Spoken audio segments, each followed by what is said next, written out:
It's a game day, and Dan Bilesma is setting the tone. But the odd man out for today is not exactly who I was expecting.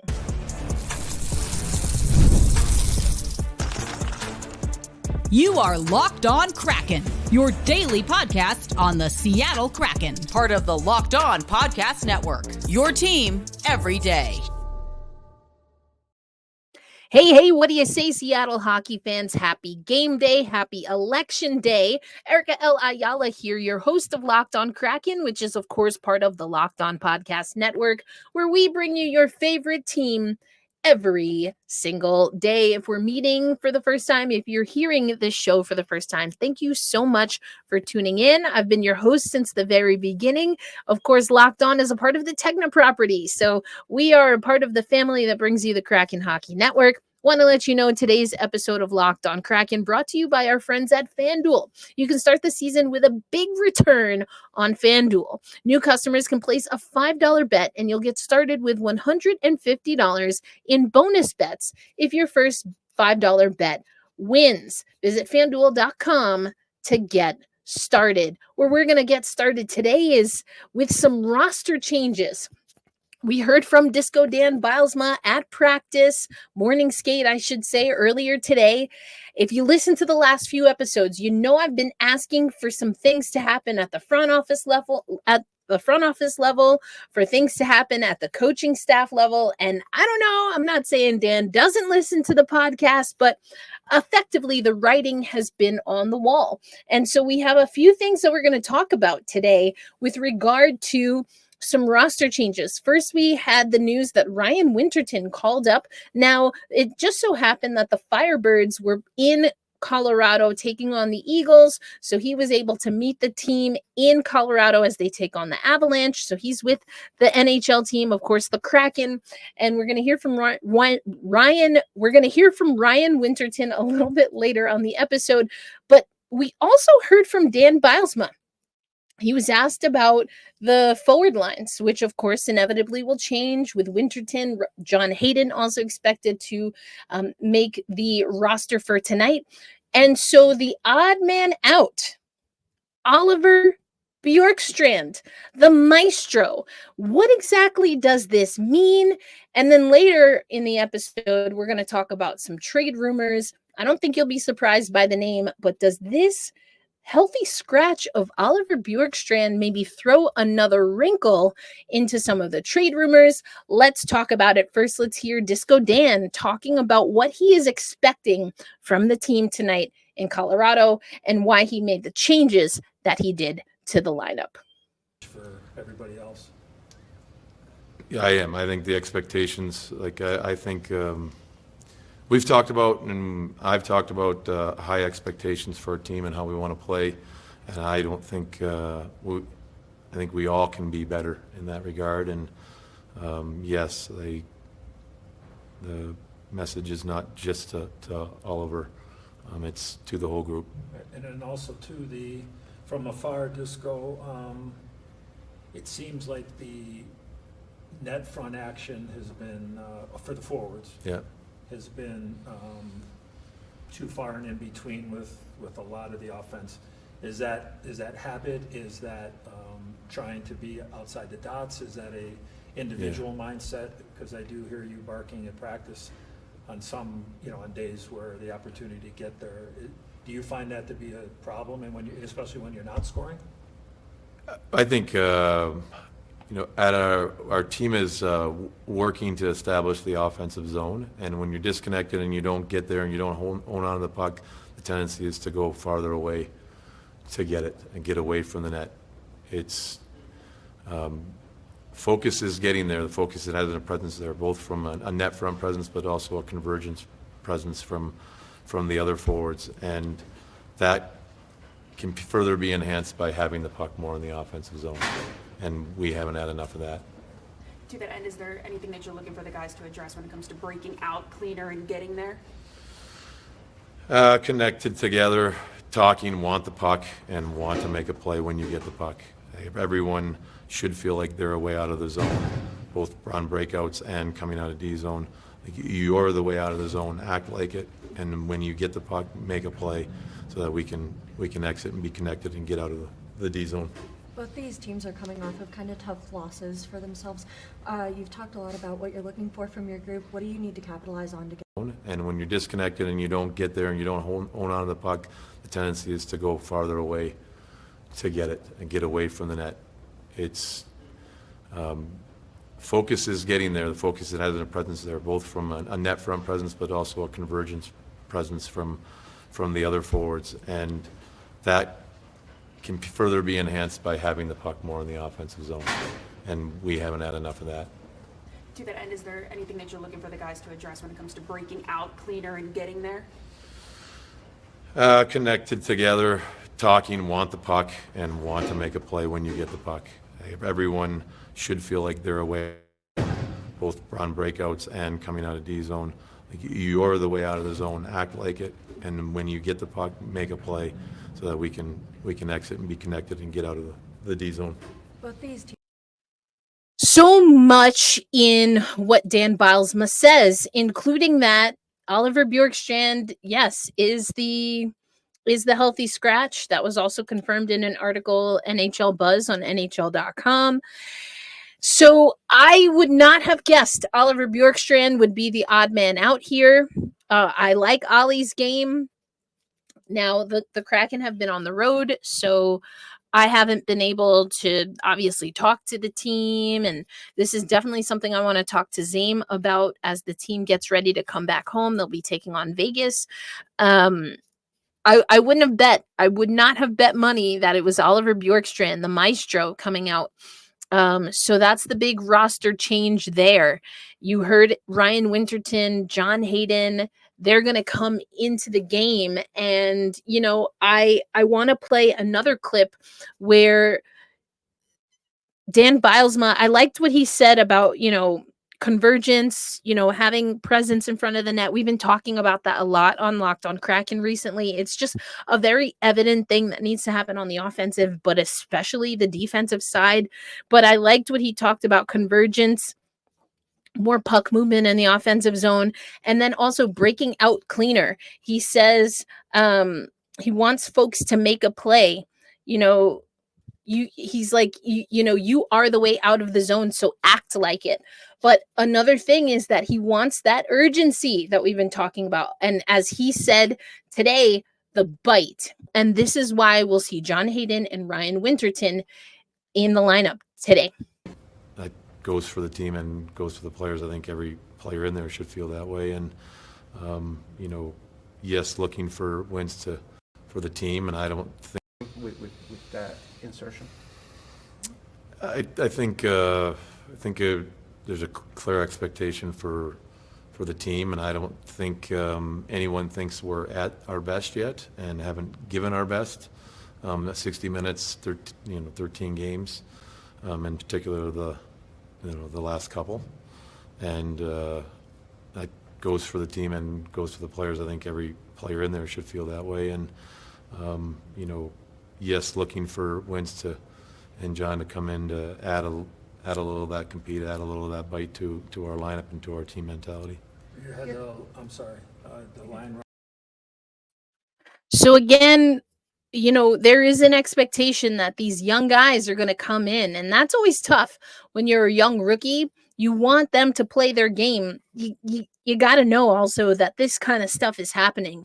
This is a locker room that they need to get more urgency. So it's going to be very interesting to see how this game goes. And then again, playing Vegas at home. So we will keep you updated here. But coming up next on Locked On Kraken, trade rumors. Because with a lot of what I'm hearing from Dan Bilesma, I mean, we talked about these trade rumors. They've come up again. Frank Saravalli coming up with some reporting. You're probably not going to be surprised by these names. I certainly wasn't. I was more surprised about Oliver Bjorkstrand, but with the message that it sounds like Dan Balsma is sending tonight, plus the reporting that the Seattle Kraken are looking to move one, maybe two forwards, you know, what kind of signal is this sending? And is it the signal that I've been asking for even since the offseason in our last few episodes, that the front office makes some moves to revitalize this Kraken roster before it's too late. And Jamie Oleksiak actually had something to say about the timing and the urgency. So we'll get into that coming up on today's episode of Locked On Kraken.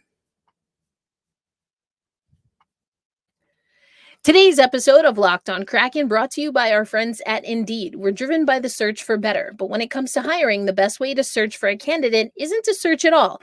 Don't search, match with Indeed. If you need to hire, you need Indeed. Indeed is your matching and hiring platform with over 350 million global visitors monthly, according to Indeed data, and a matching engine that helps you find quality candidates lightning fast. And Indeed doesn't just help you hire faster. 93% of employers agree Indeed delivers the highest quality matches compared to other job sites, according to a recent Indeed survey. And listeners of this show will get a $75 sponsored job credit to get your jobs more visibility at Indeed.com/locked on. Just go to Indeed.com/locked on right now and support our show by saying you heard about Indeed on this podcast. Indeed.com/locked on. Terms and conditions apply. If you need to hire, then you need Indeed. Today's episode of Locked On Kraken also brought to you by our friends at FanDuel. Get ready to tackle the NFL action with FanDuel, America's #1 sportsbook. Because right now, new customers can bet $5 and get $150 in bonus bets if you win. The FanDuel Sportsbook app gives you everything you need to place your live bets on the NFL, all in one place. So when you get a hunch in the middle of the game, you can check out the latest stats, view live play-by-play, and so much more on the same page where you place your bets. Visit FanDuel.com to join today.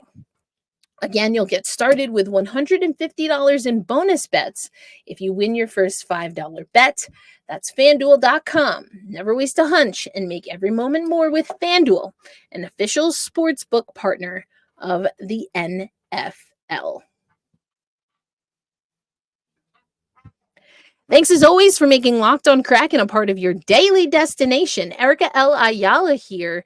And, we're finally hearing some pretty interesting things from Kraken camp. And Oliver Bjorkstrand expected to be a healthy scratch. Ryan Winterton and John Hayden both going to be in the game. They're going to bring what Dan Bilesma quoted. We quoted him, I played that video. He wants them to bring some bite, some urgency. He also said that there's a clear expectation and that this team hasn't yet given their best, not throughout a game, not with any consistency. So it's going to be interesting to see how things move forward. Oliver Bjorkstrand, again, not the player I would have thought for the Seattle Kraken to move on from as a healthy scratch to give some young blood a chance. In fact, two of the names that I thought were probably most likely, Yanni Gourde and Brandon Tanev. Now, not because of how their game is naturally, I actually think that their game might fit into a Dan Bilesma system, but just because looking at their contracts, looking at their contributions, where they play, generally speaking in the roster, it made sense for the Kraken to maybe move on. And so what we're hearing is Frank Saravalli saying that Seattle has too many forwards. And he's being told if everyone stays healthy, they're going to have to move someone in the coming weeks. Names Gourde and Tanev, who are pending UFAs, have come up in the conversation. And so, I think that it's interesting that this is coming right around the time where Dan Bilesma is lighting a fire. He's making some changes. He's sending a message, not just to Oliver Bjorkstrand. He made that clear. Oliver Bjorkstrand will be the odd man out today, but he's sending a message. And again, I don't think that this message is something that the Seattle Kraken haven't heard, but I talked about it earlier this week. How do you create a sense of urgency? And I alluded to the fact that one way that you do that if you're not going to bench people, which is in the purview of Dan Bilesma, and he, again, is making that the healthy scratch decision with Oliver Bjorkstrand on this road trip. The other way you do that is through trades.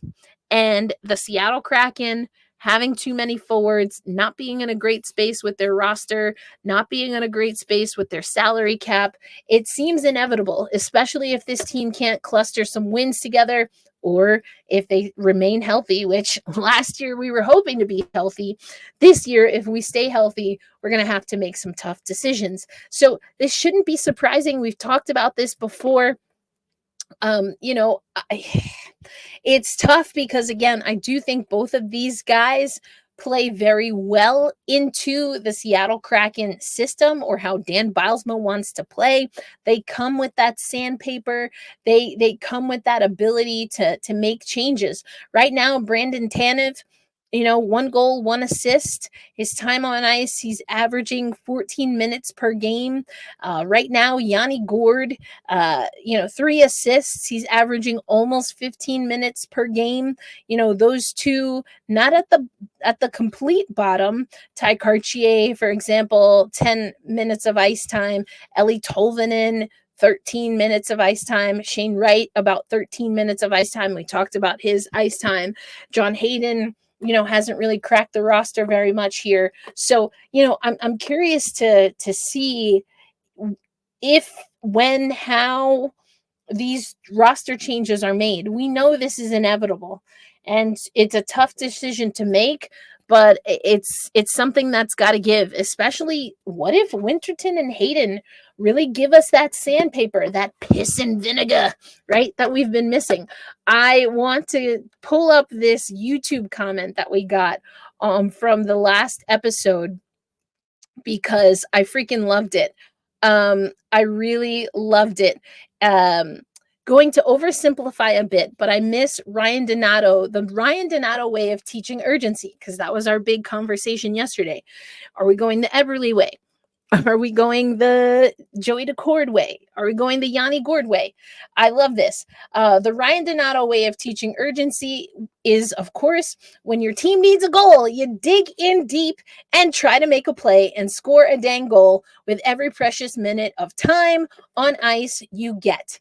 Yes, you get me. This is why I freaking loved Ryan Donato. Striatic, thank you so much for being an everydayer, for being an OGer, and for agreeing with me that Ryan Donato just brought a different level of spice, of bite, of juice, of moxie, whatever you want to call it.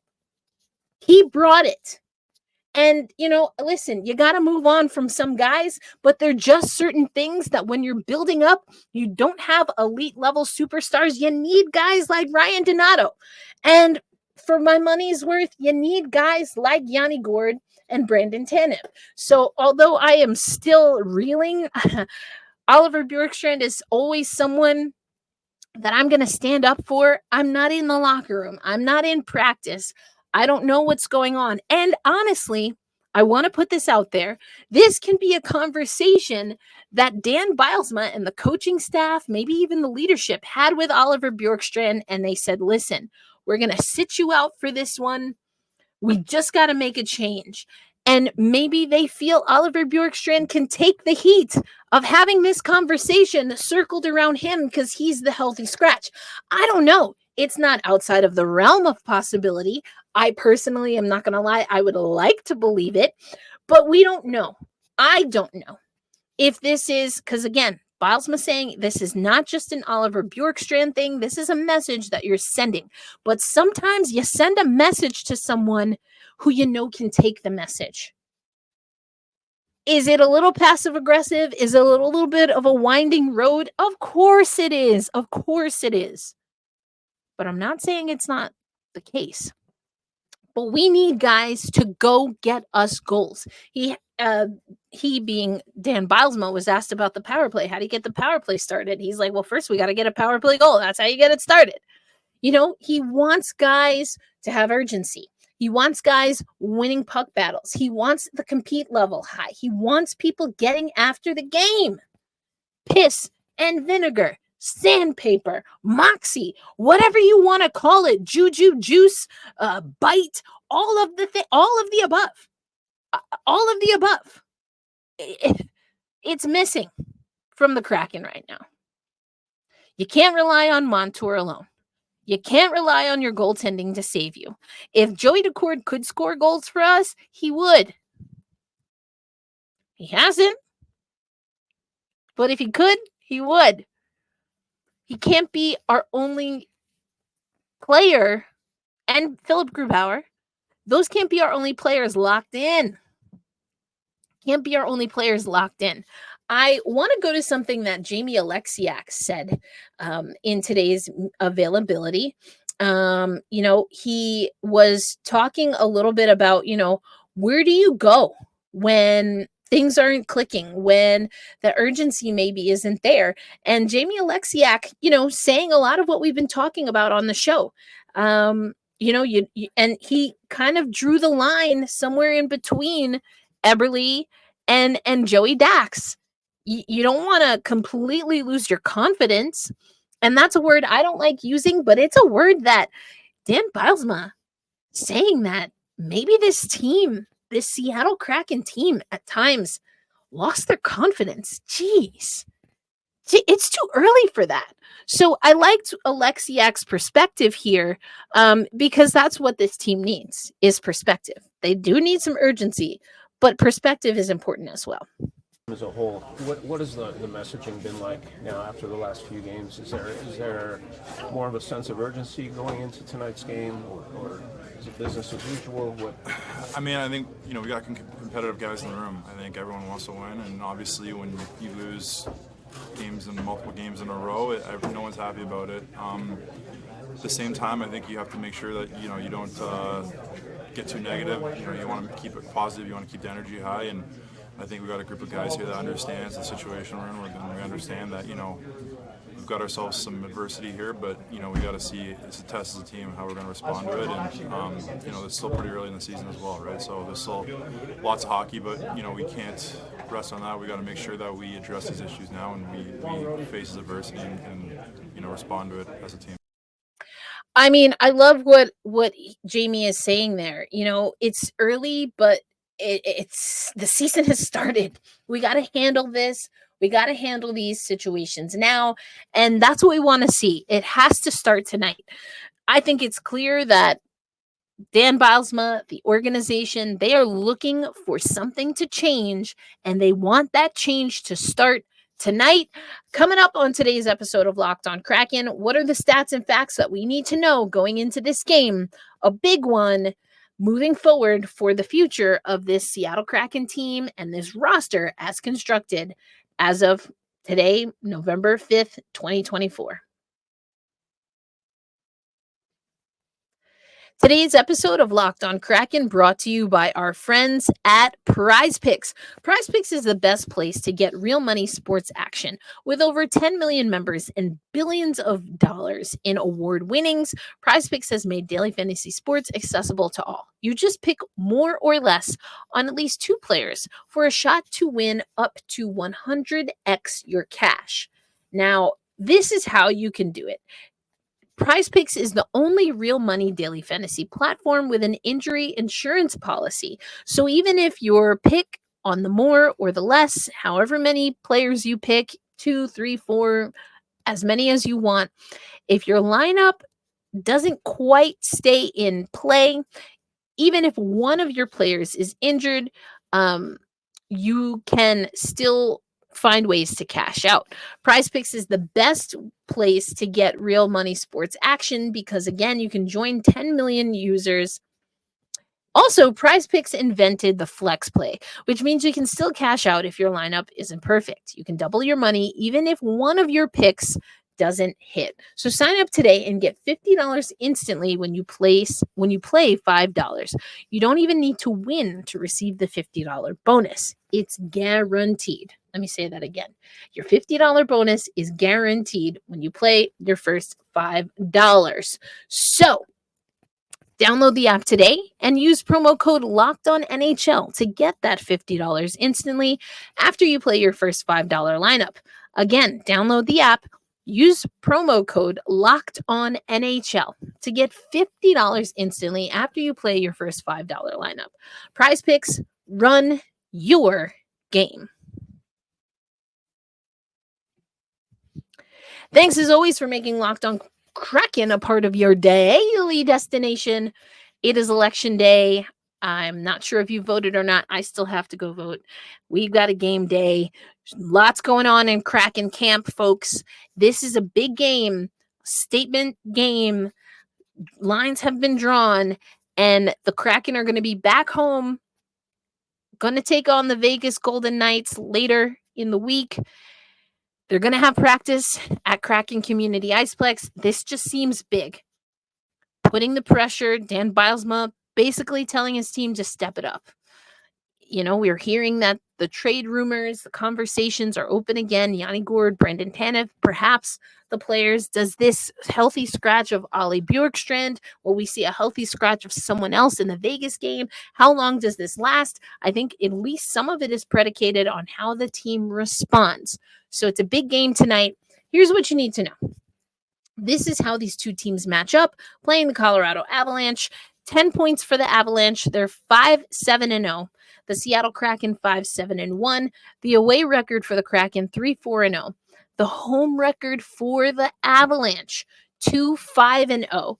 And the reason I want to mention that is because if you've been watching the Seattle Kraken, you know they know a thing or two about taking down the Colorado Avalanche, and in a pretty big way.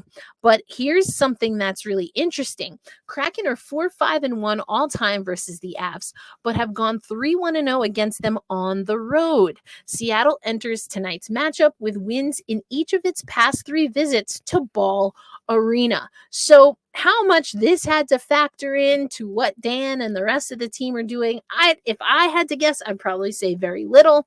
New coaching staff, new momentum, new juju, new whatever, however you want to say it. I just think that's an interesting stat. And it could be interesting to see if that continues. But here's what we know about these two teams. Neither one likely where they want to be. 5-5-0 in their last 10 is the Avalanche. 4-5-1 in our last 10 for the Seattle Kraken. Cale Makar leading things, 21 points. I mean, of course, it's Cale Makar. Power play, 34% for the Avs. Penalty kill, 68%. That's where the Kraken have the advantage. 82.5% clip on the PK for the Seattle Kraken. 16.7% on the power play. And I mean, Disco Dan kind of said, what do we need to see happen on the power play? We need to see a goal happen on the power play. So I do think this is an Avalanche team, even when I call that game Avs on the road taking on the Devils. Historically speaking, this is a team, the Avalanche, that you can expose when they're on the penalty kill. I hope the sense of urgency has really gotten into the players, because this is a game they have to go after. It doesn't have to be pretty. It certainly doesn't have to be perfect. It can't always be so direct, but you can't overthink it. I loved what Dan was saying about carrying the puck, knowing that you are responsible for getting the puck out of the zone. I just think there's kind of waiting for someone else to play hero. You got to have a balance, but also nobody is really stepping up with any consistency for the Seattle Kraken. So I think that's a little bit of what he wants to see. Keys to the game. I mean, aren't they always the same? Play fast. But in order to play fast, Yanni Gourde said this. We talked about it on yesterday's episode. Dan Bilesma reinforced this today. If the Seattle Kraken truly want to play fast, they have to end the transition for their opponents and dominate the transition opportunities on their side offensively. They must dominate. And that means that you play with some heart, you play with some pride, you play for the name on the front of your chest as well as on the back of your jersey, and you play like you got something to play for, like you're an NHLer, like you really do want to make a push, not just for the playoffs, but to win a freaking Stanley Cup. Get some urgency, get some pride, man. We got to see it. We got to see them just get after this game. I cover the New York Liberty. Just want to WNBA championship. And they had to, in the words of John Quell Jones, thug out wins. Sometimes you gotta grit, you gotta grind. It's to the point, I've mentioned this on the podcast before. Some people want to say, oh, the New York Liberty didn't earn their championship. Who was winning when the clock went down to zeros? That's all that matters. In hockey speak, they don't ask you how. They ask you how many. Thug this win out. Get me a win. Whatever it takes. So I don't know what kind of key this is, because this is about heart. You want to play fast, win the puck. Get me the ball. Like I saved from The Replacements, the Keanu Reeves version. I think there was another one before that. Anyway, the point is, have some pride, my man. Know that you're a better hockey player than the person you're skating against. That's also what Dan said. You got to win the battles, the one-on-one battles, the man-to-man battles against your opponent. Has to happen. And that will show me that this team has some grit, that they have some urgency, and that they're willing to do what it takes to play fast. That's in their skill set. It's in their repertoire. So bringing in Hayden, bringing in Winterton, Cale Fleury at times, this is the young blood. Shane Wright knows how to play this way. Some of the older guys, I don't know if it's that they can't. I don't know if it's that they won't. I don't know if it's that they don't believe that it'll work. You are being coached by a man that got a brand new AHL roster to 2 back-to-back title series, finals. What more proof do you need? And also, is what you're doing, is it working? Doesn't feel like it's working. Trust the process. Get me a gritty sandpaper, piss and vinegar style, thug it out kind of win. That's what I want to see. I don't really care about any other stats, but go find a way to win. Go find a way to win the hockey game.